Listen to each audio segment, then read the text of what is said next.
Good morning student, my name is Aarti and my channel name is Physics with Aarti. In this channel I teach you physics which is related to class 9, 10, 11, 12 BSc MSc. इससे पहले मैं इस channel में 11, 12 BSc MSc के से physics से related कुछ video डाल चुकी हूँ। यदि आपको मेरे नोट्स, फिज़िक्स के नोट्स, माय वॉइस अच्छी लगी हो, एंजॉय कर रहे हो तो please please please subscribe my channel. If you subscribe my channel तो मैं मोटिवेट होंगी और ऐसी ही फिज़िक्स की वीडियो डालती रहूँगी। जिससे पहले इसने मेरी अपनी इस चैनल पर मेरी वीडियो देखी है, उसने पता है कि मेरा 12th क्लास का chapter first electric charge and field चल रहा था, जिसमें मैंने आपसे कहा था कि मैं आपको टॉपिक करवाऊँगी। So without any wasted time let's begin start. Electric dipole क्या होता है, जिसे कहते हैं विद्युत द्विध्रुव। A pair of equal and opposite charge, एक जोड़ा जिसमें इक्वल और अपोजिट मतलब विपरीत चार्ज सेपरेटेड होते हैं, दूर होते हैं एक स्मॉल डिस्टेंस से, उसे क्या कहते हैं इलेक्ट्रिक डायपोल, जो कि 1-2 नंबर पे पूछ ली जाती है। फिर again what is the dipole movement. Dipole मतलब द्विध्रुव मोमेंट को कहते हैं आघूर्ण। The dipole moment of N electric dipole is a vector whose magnitude is either charge मतलब 2 चार्ज में से एक चार्ज टाइम्स मतलब multiply the separation between the 2 opposite charge, उनके सेपरेशन होता है बिटवीन 2 अपोजिट चार्ज की जो बीच की दूरी होती है। And the direction is along the dipole axis from the negative to the positive charge, और इसकी जो डायरेक्शन होती है डायपोल एक्सिस की नेगेटिव से पॉजिटिव चार्ज के बीच होती है। देखिए 2 चार्ज लिए -q + q, इनके बीच की डिस्टेंस 2 है, जो मैंने अभी डेफिनेशन लिखवाई उसकी according from figure considering electric dipole consisting of charge +q and -q and separated by distance 2 है। 2a के बीच की डिस्टेंस और डायपोल मोमेंट क्या आएगा आइदर चार्ज, मतलब दोनों में से एक चार्ज लीजिए। एंड अब टाइम्स को क्या कहते हैं मैंने मल्टीप्लाई, तो multiply a vector drawn from negative to positive charge. तो क्या अगर वेक्टर ड्रॉ मतलब इनके बीच की सेपरेशन वो क्या है 2a। तो डायपोल मोमेंट की वैल्यू क्या है q × 2a। डायपोल मोमेंट को कैपिटल P से रिप्रेजेंट करता है और इसके ऊपर मैं वेक्टर लगाया क्योंकि इसे डिफाइन करने के लिए हमें एक डायरेक्शन की जरूरत होती है। It is a vector quantity, ये एक वेक्टर क्वांटिटी है। तो ऐसा यूनिट होती है डायपोल मोमेंट की, वो क्या होती है कूलम्ब मीटर, जिसे मैंने ब्रैकेट में लिख रखा है cm। तो यहाँ हुआ हमारा डायपोल मोमेंट। अब हम करते हैं डायपोल फील्ड। द्विध्रुव क्षेत्र किसे कहते हैं हिंदी में।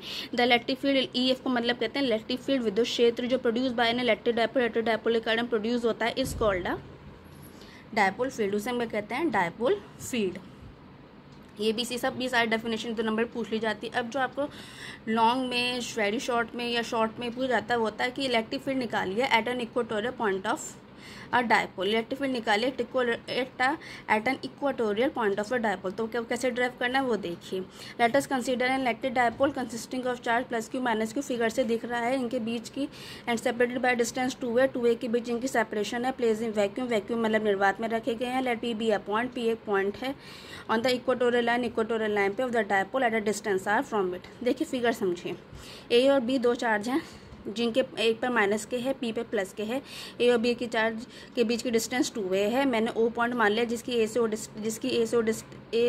के बीच की डिस्टेंस a है और O से B के बीच की डिस्टेंस भी a है और O से P के बीच की डिस्टेंस r है और जबकि O से P के बीच की डिस्टेंस r है और O से B के बीच की डिस्टेंस a है। तो यदि पाइथागोरस प्रमेय लगाएं तो PB और AP क्या होंगे √r² + के a² होंगे। इसके बाद B पर भी 2 इलेक्ट्रिक फील्ड लगेंगे, एक हॉरिजॉन्टल वर्टिकल। तो हॉरिजॉन्टल क्या होगा EB sin θ, जिसकी डायरेक्शन दिखा रखे B पर जो वर्टिकल लगेगा इलेक्ट्रिक फील्ड होगा EB sin θ, जिसकी डायरेक्शन दिखा रखे, और इस पर जो हॉरिजॉन्टल लगेगा वो होगा EB cos θ। सिमिलरली A पर भी इलेक्ट्रिक फील्ड लगेंगे जिसकी 2 डायरेक्शन होगी, एक तो होगी वर्टिकल जो कि EA sin θ और एक होगी हॉरिजॉन्टल EA cos θ। आपको डायग्राम से पता चल रहा है कि EA sin θ और EA cos θ, चूँकि EA sin θ और EB sin θ एक ही लाइन में है अपोजिट डायरेक्शन में, तो एक दूसरे को काट देंगे मतलब कैंसिल आउट ईच अदर कर देंगे। जो हमारा टोटल इलेक्ट्रिक फील्ड होगा वो हमारा EA cos θ + EB cos θ के कारण होगा, जो मैं आपको आगे बताऊंगी भी। ठीक, एंगल मैंने मान लिया PAB PAO θ PBO θ। तो देखो मैंने क्या लिख रखा है, electric field at point P due to plus charge Q is EB = E + Q 1/4πε0 Q upon r² होता है √ चूँकि √r² + के √r² + a² का जब मैं होल स्क्वायर करूँगी तो √ से स्क्वायर कट जाएगा तो r² + के a² बचेगा।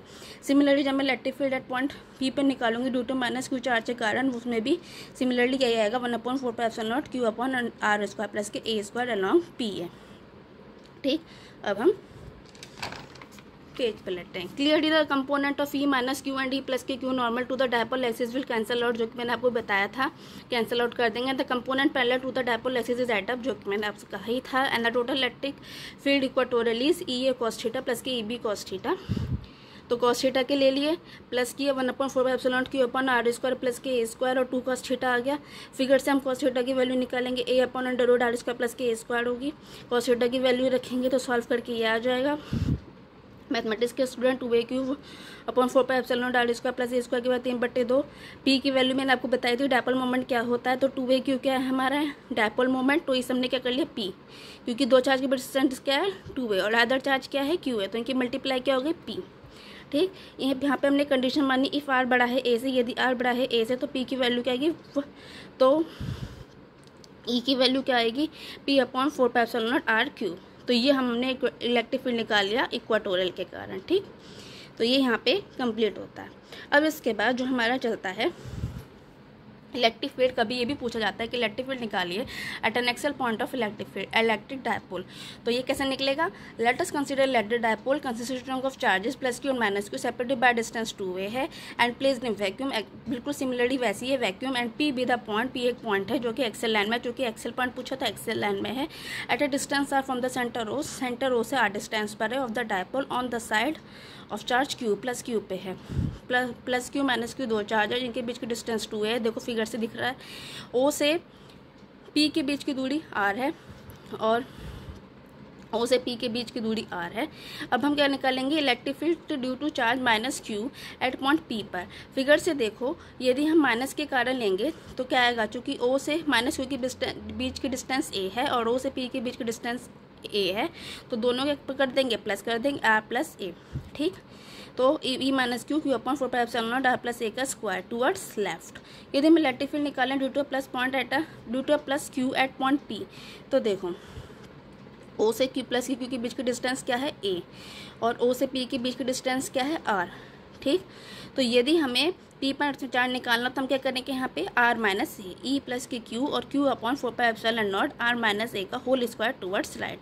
क्योंकि E minus q and E plus q are opposite direction में, तो रिजल्टेंट इलेक्ट्रिक फील्ड क्या होगा, इन दोनों का माइनस होगा। तो ई प्लस क्यू की वैल्यू रखेंगे, ई माइनस क्यू की वैल्यू रखेंगे, माइनस करेंगे, मैथमेटिक्स अप्लाई करेंगे, ए प्लस बी का होल स्क्वायर करके, ए प्लस बी का होल स्क्वायर क्या होता है, ए स्क्वायर प्लस के बी स्क्वायर प्लस के 2ab, और ए माइनस बी का होल स्क्वायर क्या होता है, ए स्क्वायर प्लस के बी स्क्वायर माइनस 2ab। ये फॉर्मूला लगा के सॉल्व करेंगे तो हमारा क्या आएगा 4ar³ upon r square plus r square minus a square का होल स्क्वायर अपॉन 4πε0। और एक बार देखिए r square minus a square क्यों लिखा, क्योंकि आर प्लस ए और आर माइनस ए किसका फॉर्मूला होता है, ए स्क्वायर माइनस बी स्क्वायर का क्या फॉर्मूला होता है, ए प्लस बी और ए माइनस बी, तो इसलिए यहाँ से r square minus a square आया।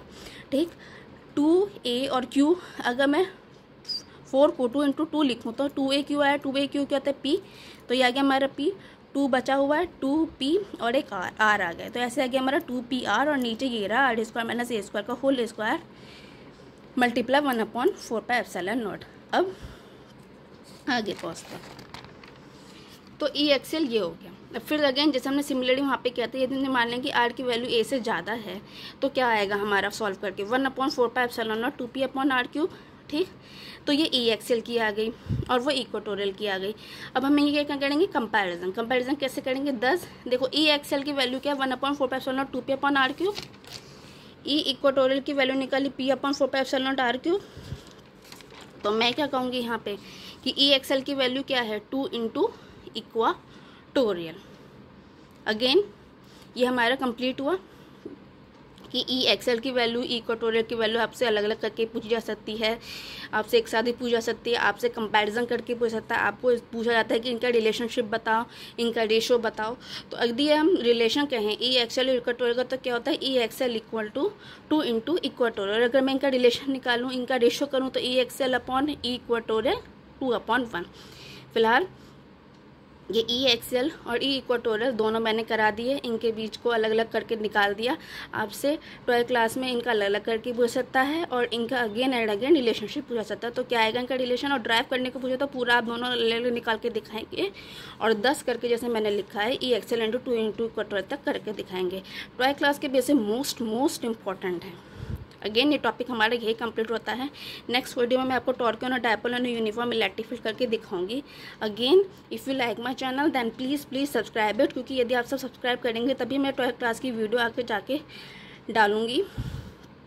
अगेन एंड अगेन कहने का मतलब ये है कि मैं मोटिवेट होंगी और मैं आप स्टूडेंट से की जो फिज़िक्स से रिलेटेड प्रॉब्लम को सोल्यूशन करूंगी। और ये जो मैंने अभी बताया, अगर इससे रिलेटेड कोई प्रॉब्लम हो या मतलब कोई क्वेरी हो, प्रॉब्लम का मतलब है कोई क्वेरी हो, तो आप कमेंट बॉक्स पे कमेंट कर सकते हैं।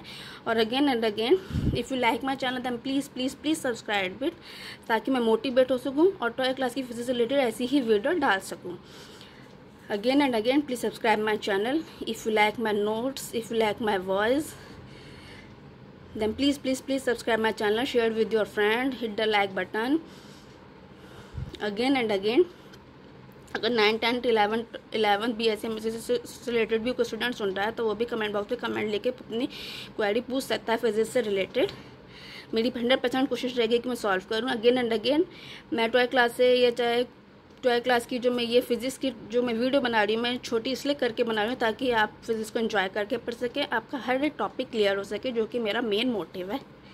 Again and again please subscribe my channel and share with your friend, hit the like button. Okay student, bye.